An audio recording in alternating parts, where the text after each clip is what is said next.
Poslanik Enis Imamović. Hvala, uvaženi predsedavajući, koleginice i kolege narodni poslanici.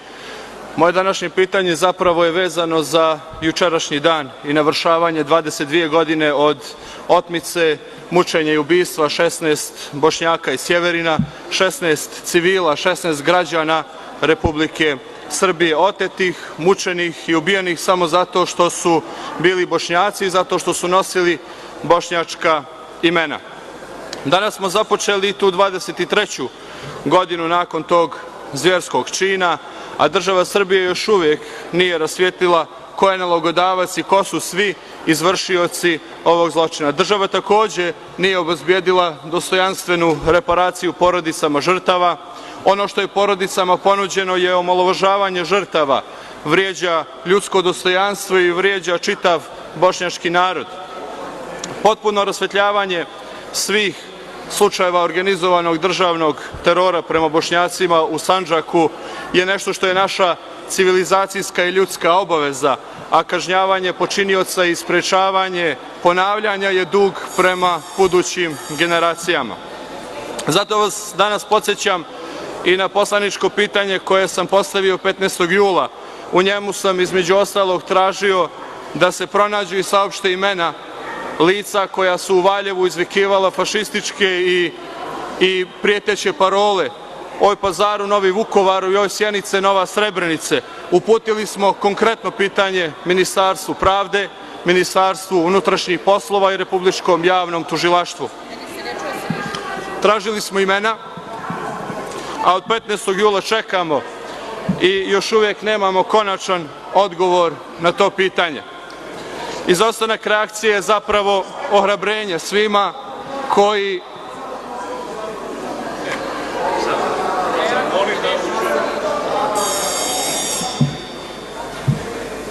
ja nisam u stanju, predsedavajući, ni da se skoncentrišem, a kamoli da dopre do vas ovo pitanje koje postavljam. Buka je prevelika u sali i kolege nisu u stanju da slušaju ono što Bošnjaci preživljavaju 20 godina.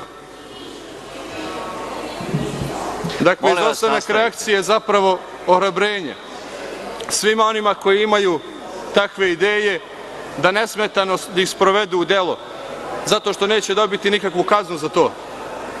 Kao direktan rezultat toga danas u multietničkoj Vojvodini, svijetlom primeru suživota u svijetu, imamo napad na živote i imovinu Albanaca. Takav fašizam upravo danas pokušavaju da uvezu u Sandžak, gde militantni četnici sa ukrajinskih ratišta najavljuju nekakav oslobodilački marš.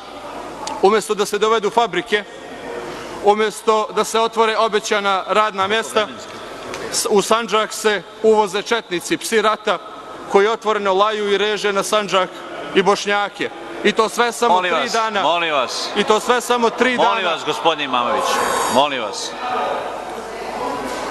Ja znam da je vama teško, ali ja samo imam 5 minuta da postavim pitanje. Kolege nisu u stanju da slušaju 5 minuta ono što Bošnjaci proživljavaju 20 godina. Nastavite, molim vas. I rekao sam da se upravo danas takav fašizam uvozi u Sandžak, gde militantni četnici sa ukrajinskih ratišta najavljuju neke... Molim vas, molim vas.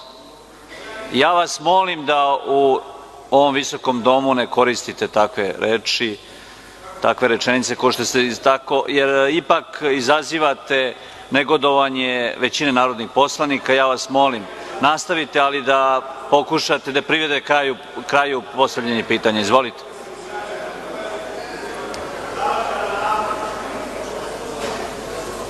Prijavite se da... Imate još minut. Pa vi ste mi oduzeli najmanje 3 minuta na prekidanje, ali dobro. Ovo sve se dešava samo 3 dana pred izbore za nacionalne savete nacionalnih manjina, samo 3 dana pre nego što Bošnjaci treba da izaberu svoje bošnjaško nacionalno vijeće.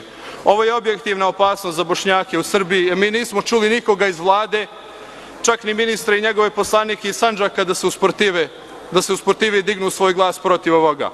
To me dovodi do pitanja koje upućujem premijeru i koordinatoru službi bezbednosti, jer šta je urađeno da se spriječi ostvarivanje prijetnji koje su građanima Novog Pazara uputili nekakvi četnički komandanti sa ukrajinskih ratišta?